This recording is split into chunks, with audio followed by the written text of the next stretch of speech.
बिस्मिल्लाहिर्रहमानिर्रहीम।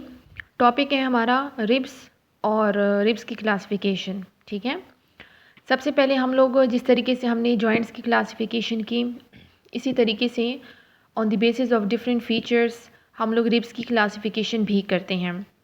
रिब्स की क्लासिफिकेशन हमारे पास 3 टाइप्स ऑफ क्लासिफिकेशन होती हैं।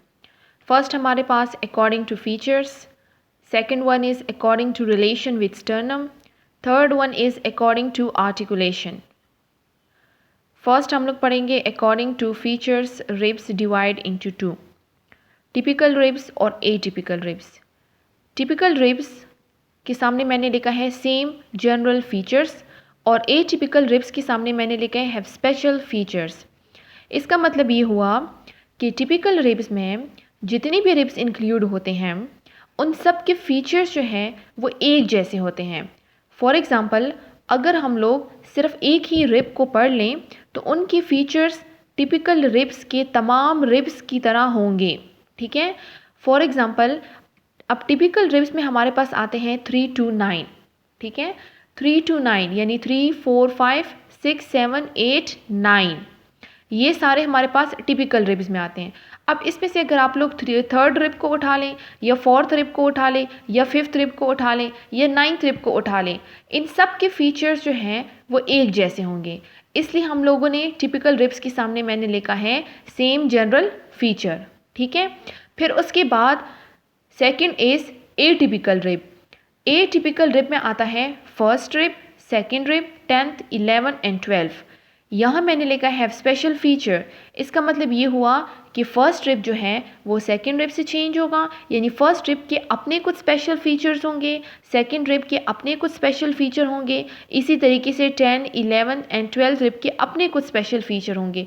इसमें रिब्स की जो क्लासिफिकेशन है या रिब्स की जो फीचर्स हैं वो चेंज है एक दूसरे से, लेकिन टिपिकल रिब्स में सारे रिब्स की फीचर्स, कैरेक्टरिस्टिक्स, हर एक चीज़ सेम है।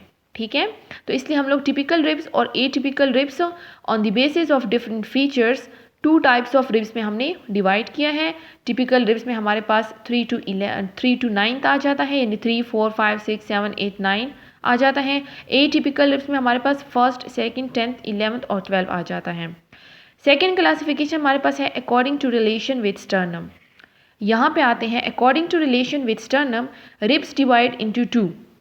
एक हमारे पास होता है ट्रू रिब्स, एक हमारे पास होता है फॉल्स रिब। ट्रू रिब्स जो है इसका स्टर्नम के साथ आर्टिकुलेशन होता है। फॉल्स रिब्स जो है इसका स्टर्नम के साथ किसी भी किस्म का कोई आर्टिकुलेशन नहीं होता। ट्रू रिब्स में हमारे पास अपर 7 रिब्स इंक्लूड होते हैं, यानी फर्स्ट से लेकर 7 रिब, और स्टर्नम के साथ अटैच होते हैं, आर्टिकुलेट होते हैं। ठीक है, डायरेक्ट। फॉल्स रिब्स हमारे पास स्टर्नम के साथ अटैच आर्टिकुलेशन नहीं करता, और इसमें हमारे पास आती हैं लोअर 5 रिब्स, यानी 8, 9, 10, 11, 12 रिब। ठीक है, फिर उसके बाद थर्ड वन हमारे पास है अकॉर्डिंग टू आर्टिकुलेशन। अब अकॉर्डिंग टू आर्टिकुलेशन रिब्स को हमने 3 कैटेगरीज में डिवाइड किया है। Vertebrosternal category, vertebrochondral category, vertebral या floating category. Vertebrosternal category जिस तरीके से नेम से इंडिकेट होता है, वर्टिब्रा और स्टर्नम के दरमियान आर्टिकुलेशन की बात की गई है। वर्टिब्रा हमारे पास पोस्टीरियर साइड पे प्रेजेंट होता है और स्टर्नल यानी स्टर्नम हमारे पास एंटीरियर साइड पे प्रेजेंट होते हैं। ठीक है, इन दोनों के दरमियान आर्टिकुलेशन को हम लोग वर्टिब्रो स्टर्नल आर्टिकुलेशन कहते हैं। ठीक है, और इसमें हमारे पास फर्स्ट से लेकर 7th रिब्स तक आ जाती हैं, यानी फर्स्ट 7 रिब्स जो है वो वर्टिब्रो स्टर्नल आर्टिकुलेशन करती हैं। On the basis of this ribs हमारे पास 3 टाइप्स में डिवाइड हो चुके हैं। वर्टिब्रो स्टर्नल में हमारे पास first, second, third, 4th, 5th, 6th और 7 रिब्स, पेयर ऑफ रिब्स आ जाती है। ठीक है, सेकेंड हमारे पास है वर्टिब्रोकॉन्ड्रल। वर्टिब्रोकॉन्ड्रल जो है नेम से इंडिकेट होता है, वर्टिब्रा हमारे पास पोस्टीरियर साइड पे और कॉन्ड्रल हम लोग कहते हैं कार्टिलेज को। ठीक है, कोस्टल कार्टिलेज की बात की क्योंकि यहाँ पे हम लोग रिब्स की बात कर रहे हैं, तो कॉन्ड्रल हमारे पास एंटीरियर साइड पे प्रेजेंट होता है, यानी कार्टिलेज और वर्टिब्रा के दरमियान जब आर्टिकुलेशन होती है तो इसे हम लोग वर्टिब्रोकॉन्ड्रल कार्टिलेज आर्टिकुलेशन कहते हैं। इसमें हमारे पास 8 से लेकर 10 तक रिब्स मौजूद होते हैं, यानी 8, 9, 10 रिब्स यहाँ पे मौजूद, यहाँ पे मैंने 3 लिखा है, यानी 3 रिब्स यहाँ पे मौजूद होते हैं, 3 पेयर ऑफ रिब्स यहाँ पे मौजूद होते हैं। थर्ड हमारे पास है वर्टिब्रल या फ्लोटिंग। वर्टिब्रल पोस्टीरियर साइड पे प्रेजेंट होता है। दूसरी बात यह है कि इसको हमने फ्लोटिंग का नाम क्यों दिया है, क्योंकि इन रिब्स का जो इंटीरियर पार्ट होता है वो फ्री होता है, उसकी किसी किस्म की स्टर्नम के साथ कोई अटैचमेंट नहीं होती, इसलिए इस रिब्स को हम लोग कहते हैं फ्लोटिंग रिब्स। ठीक है, यहाँ पे मैंने लिखा है it's interior part are free. और वर्टिब्रल और फ्लोटिंग रिब्स में हमारे पास 11th और 12th रिब्स आ जाती है, सिर्फ 2 पेयर ऑफ रिब्स आ जाती हैं।